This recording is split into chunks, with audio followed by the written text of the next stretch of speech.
Welcome to the Kissing Spine podcast. How nice of you to join.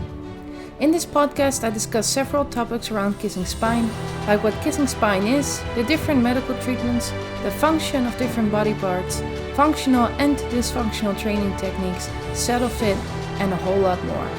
All put together to help you support your horse with the kissing spine. I wish you a lot of fun listening, and if you like this podcast, make sure to become a subscriber so you won't miss any of my episodes.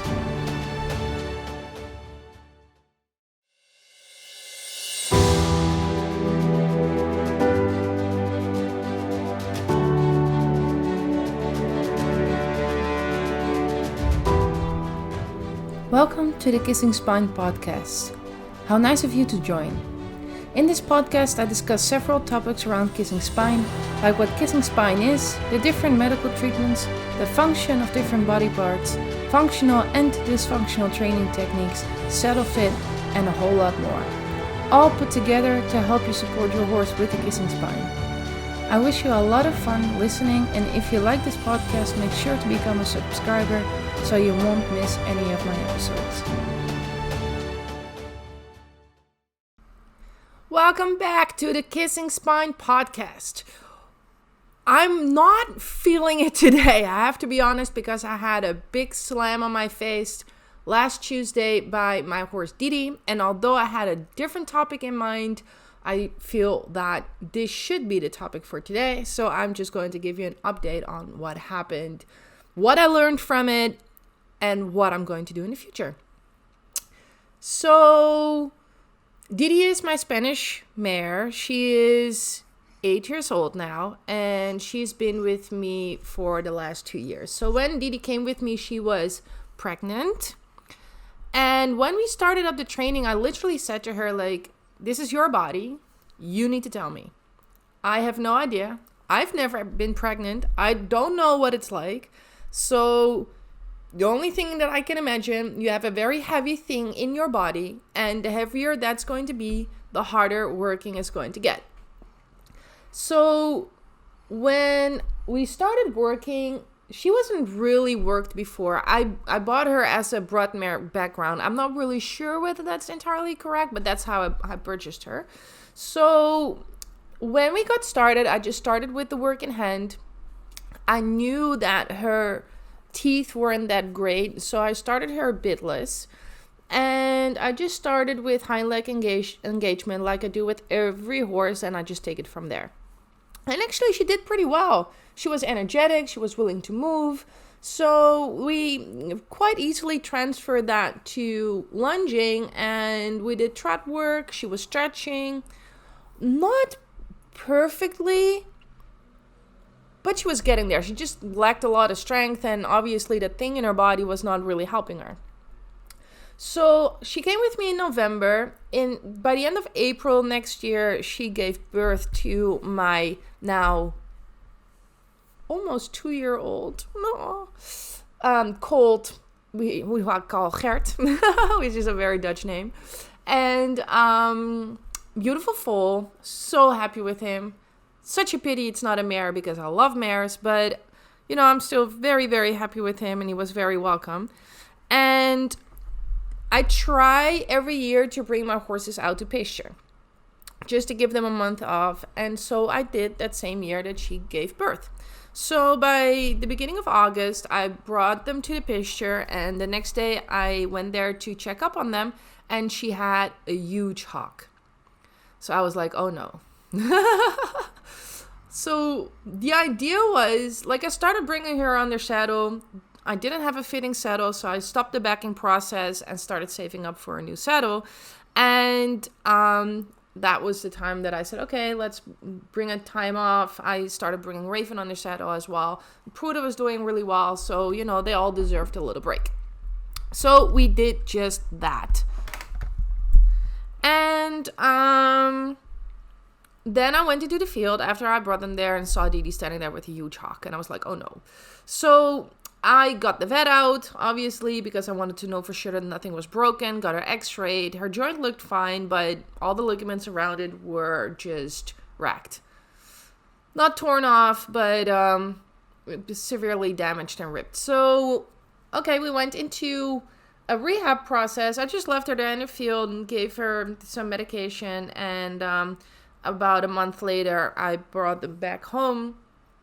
And we just slowly started the working process again. And again, I was like, it's your body. You need to tell me. So we started with the work in hand.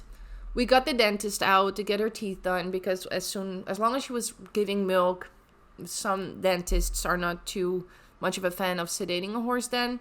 So I had to wait with the dentist, but then a dentist came out, got her dental work done. It was really necessary. Her teeth were really not in a good shape. I started introducing the bit. We started working hand again. I started developing her with lunging. But that hock just stayed quite thick throughout that period. So then we started treating her with leeches. And that really gave a difference. That was absolutely insane. Long story short, fast forward now, I purchased a saddle that fits her. Her hock looked really well. She did a really great job working in hand, lunging, and walking on the saddle. Then we did trot, we did canter on the saddle. All went well. And then all of a sudden, she just refused to move. She started kicking towards the cinch. She actually towards the girth, and then with the girth, she started to get these like bruises and stuff. So I got her new girth about 3 weeks ago. I had to fit her out, got her saddle checked, all good.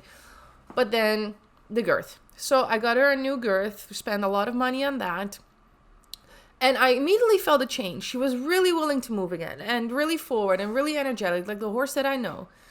And that was about 2 or 3 weeks ago. And then last week, after a few rounds of trotting on her saddle, well, she first started biting at the girth. I was already like, this is weird behavior. I don't like that. And that should have already triggered a lot of alarm bells. It did trigger a lot of alarm bells, but I was not really sure what to do with it yet. So I noted it like, okay, she's doing this. This is not good. So let's see what happens when I start riding. And then after about 3 rounds of trot, like the walk was all good. But then with three rounds of trot, she was like, nope, she would stand still and she would refuse to move forward. And really, like, if I asked her to do more, she would really put her foot down, slam it to the ground, and say, I cannot do this. And this was just this is weird behavior for her. This is not a super expressive horse. This is a horse that's really willing to work for you. So the fact that she was saying no is something that I was like, okay, this is really not good.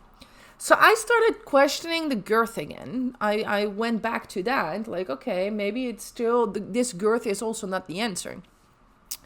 So the next day, and I altered the saddle a little bit because it got a little bit too wide for her. So I altered the saddle a little bit, giving a little bit more lift in the front because it's just temporary. She will develop really fast over time. So it made no sense to make it more narrower and then make it wider again in 2 weeks from now. So we just left it. We know it's a development thing and it will take rather quickly for her to fill up again. So, and it did. 2 weeks later, now it's actually getting too narrow. So, horses develop quickly. In any case, I decided, okay, I removed the pad and then I would get on, try again. If she doesn't want to move, I'm going to get the old girth, try that, see what happens. So we did. We walked. All good. This was last Tuesday. We walked. All good. Then I asked her to try, and she was willing to try. So I was like, okay, this is good. And then after half a round, she would stop and say, nope. Okay, what am I going to do? So I tried again. She said no. I got off, got the old girth, put that on, and in the meantime, my sweetest little husky, which I love to bits, but sometimes I just want to kill him, he's in the arena when I ride. The horses don't care about him. Like my PRE mare, my Spanish mare, she's been in a herd with 10 huskies, so she's completely familiar with having the dogs around. She really doesn't care. And usually, well, actually all the time, he just lays down somewhere or just sneaks around a little bit and that's it. So this little bugger was laying down next to me when I got on, and I already said to him, like, go away because you're in a dangerous spot. I tried to walk Didi away with the new girth, or actually the old girth, and she would say no immediately. So with this girth, she didn't even want to walk anymore. And I was like, okay, I don't believe in the concept that the horse is trying you out, but I really had a moment there. I was like, okay, but now you're just messing with me. I mean, what could be so bad that this is the behavior that you're showing? And I know this is stupid. And, you know, I have to say that, like, the way I think and the way I feel things should be, like, I know it's true. I know it all makes sense. And yet sometimes you make the stupid mistake of not listening to it. And so that's what I did. I made the stupid mistake, not listening to it. And so I was like, okay, let's just try one more time. So I put my hand to the left. I pushed her forward with 2 legs. And instead of this horse moving her front feet, she moved her hind end. And while doing that, she stepped on the tail of my dog. She was already angry with me. She stepped on the tail of my dog. He started screaming murder and fire. And then she set off. And not a little bit, she started bronking. With all good reasons. And if she wouldn't have built up all this intensity, she wouldn't have started jumping. So that was all my mistake. I should have made the dog go away instead of just thinking it will all work out. I shouldn't have asked that question again. I just should have gotten off. There's so many things I should have done that I didn't do. And she came up, slammed her head up, and it hit my chin. And it hit my chin so badly that I fell off. And actually, I got bruised ribs, a bruised pink, or a bruised finger that's completely thick and blue and still very painful. I already slammed it between the car door the week before, so that was already a little bit stupid. I got my elbow, my shoulder bruised, so I barely can sleep, and I got a slight problem with my jaw. So it's not broken, because else I wouldn't be able to talk, but it's got really, it got injured. So I got to the hospital yesterday, had it all x-rayed, no breaks, no nothing, but just need to be careful. I'm on fluid diet for the last couple of days. I can tell you, if you want to lose weight, it's really effective because I'm living on smoothies and oatmeal, and that's pretty much it. I had some very soggy pancakes and that was my diet. But long story short, well, there's such a big bump in my cap, in my helmet, that for sure I am reminded why you wear these things, because in the stupidest occasions, that thing becomes really functional. But I was stuck with a problem. I really got off. I started crying. Like, this is the best horse that I have. I got her to do dressage with her, and I just keep running into challenge with her. So I got off. Obviously, I was in pain, and I just felt a little bit heartbroken. Like, I did everything right with this horse, so why is the world against me? Well, clearly the universe wanted to teach me a lesson on ulcers. Because I might know a lot about kissing spine, but there's still a lot of stuff out there that I don't know that much about. Of course, I know the concept of ulcers. I know how to start. I know that there's a lot of treatment in there that can make a big difference. I just didn't really recognize this in my horse. So on Tuesday, after I fell and I was in a lot of pain, I just felt heartbroken for 2 days. I just was cranky, annoyed, and just a little bit lost with myself. Like, okay, what am I going to do with this now?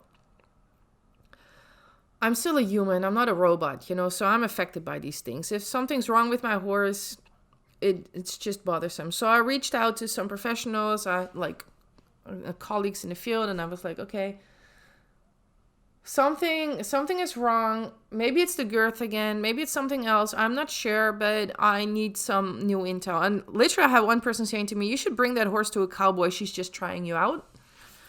And then when that option was presented to me, I just got this knot in my stomach.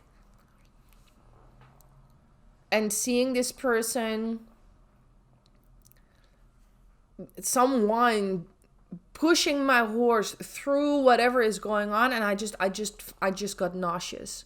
It felt like the absolute most wrong thing I could ever do. So that was a no-go. Just a concept, like she needs to be taught a lesson is already, like, she's clearly saying something. It's just my job to figure out what it is.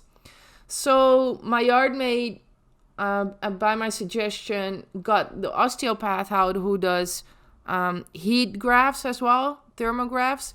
And so he's been doing a lot of work for me before, and I absolutely adore the guy. And it just didn't pop up in my head. And then she told me that she called him. He was going to come for First, the horse that I shared more about in my Facebook group.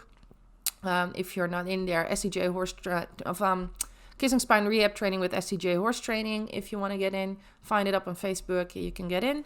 But I'm sharing more information about the horse First there as well. I spoke about him in the podcast too. And the osteopath was coming for him. And he said, like, I'm going to be at your yard. I said, well, that's good. Maybe you can take a look at my horse as well, because this and this is what she's doing. So he came today. He was in the yard this morning. I told him what happened and my suspicions that maybe it could be the stomach. So he said, well, let's take a look, and then we're going to figure out what's going on, if I can find anything. And, well, her stomach flared up a fair bit. He said, there's nothing I can find else in your horse, but the stomach is really a problem. So that gave me a sense of relief. Like, okay, this is something I can work with. There's still something in me that feels like that's not all. But maybe after the ulcer treatment, that is going to go away because she will be improving. But there's still something nagging inside of me, like there's more going on. But he couldn't find anything, so that's good. So now we're going to start her on ulcer treatments as soon as possible. As soon as the meds come in, I'm going to start her with that. And then he said that within 5 days, you should notice a significant difference. The morale of this story obviously is, well, first of all, when I was driving to the yard, I was already like, I shouldn't be riding today. And when I have the feeling, I had the exact same feeling last year on the day that I fell off Raven and got a concussion. I have a concussion now as well, but I'm already feeling a fair bit better. So that's, luckily, I took really the first 2 days slowly. So now I feel energetic enough to do the podcast. But last year I had that feeling like I shouldn't be getting on my horse, and Tuesday I had the exact, actually on Monday I had that feeling, and on Tuesday I had that feeling as well, like I shouldn't be getting on my horse today. On Monday, indeed, I didn't ride. On Tuesday I was like, okay, I'm going to try it anyway. I have learned now that if I have that feeling I shouldn't be getting on, Sabine, just don't do it. Just don't do it. If your gut is saying no, then take the no. Very important lesson. So if your gut feeling saying that you shouldn't be doing something, listen to your gut. It's probably right. The second thing is, when she was saying no, when she started biting the girth, I already should have recognized it. I should have recognized there's something seriously going on. This is not a biting horse. Like my Frisian, for example, she's a cheeky one. She could do stuff to play with you a little bit. And if she doesn't take you seriously as a leader, she will do her own thing. But this horse is not that type of horse, you know? So it didn't sit with me well. And I should have listened to that sooner. I just didn't really, like, you know, it's a very healthy thing to take a step back and do a little bit of, how do you say that? You know, just go over things. Think about it. Okay, what happened? What is the behavior? What can we cross off the list that I know for sure that is not the problem? And obviously I did that. I just didn't really think yet, okay, what kind of research or what kind of professional would I need to get to the next step, to the next level?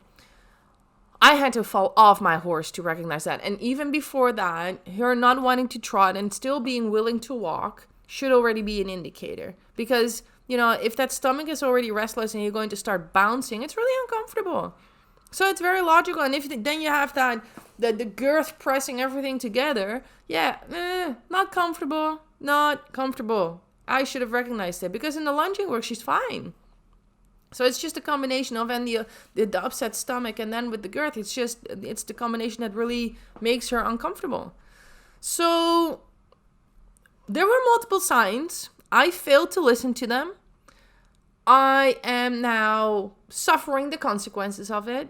But not for a second I felt like, oh, that shitty horse, she's not doing what I want. No. I just got frustrated with something is going on. She's clearly trying to tell me something. I'm happy that she's trying to tell me something. But I don't understand what it is. And that's such a frustrating feeling. And that's why I'm sharing this story today. That having this feeling, something is off, not knowing what to do, getting frustrated with it, seeing clearly that your horse is trying to tell you something and just feeling a little bit stuck, this is all normal, even with healthy horses. So even if your horse doesn't have a kissing spine and you're listening to this podcast, be aware of the signs that your horse is giving you. It doesn't mean that you immediately know how to interpret them, but stay curious to figure out what it is. Because that's when you come to a solution before things get dangerous. So this horse is really sensitive. Not every horse would have reacted the way she did. But still, if you can catch it sooner, if you can catch it quicker, if you can catch it earlier, it's so worth it. Because now I know I have something I can fix with her and then see where she's going to be in 1 or 2 weeks from now, and I can take it from there. And we're still running into problems. I can look at those at another time. But then I can at least cross one thing off the list that was bothering her. So this was my week's story, my week's update. Not super kissing spine related, but kissing spine and ulcers, because of the stress, are often, you see them often combined. So when you might think that kissing spine is causing the problem, could actually be that it's ulcers combined with the kissing spine. Ulcers are also caused by stress. So stress by pain can cause ulcers.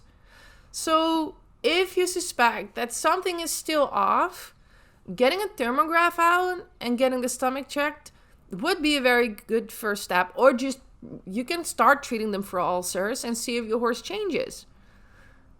It's just an idea. I wanted to put it in your head. You can think about it and you can process it a little bit, and maybe you recognize yourself in this story. If that is so, just share it with me on the Facebook group. I'm happy to hear your story and your thoughts and your experiences. Or maybe you want to be in this podcast. Also, that is a possibility. Just send me a message on Facebook, send me a message on Instagram, or post a message in my Facebook group, Kissing Spine Rehab Training with SCJ Horse Training. Thank you so much for listening, and until the next podcast. I would like to thank you again for listening to this podcast. If you think that this podcast is interesting to someone else, please share it on social media so others can find it too. This way we can create more awareness about what the options are with a kissing spine horse. I would like to thank you again for listening to this podcast. If you think that this podcast is interesting to someone else, please share it on social media so others can find it too. This way we can create more awareness about what the options are with a kissing spine horse.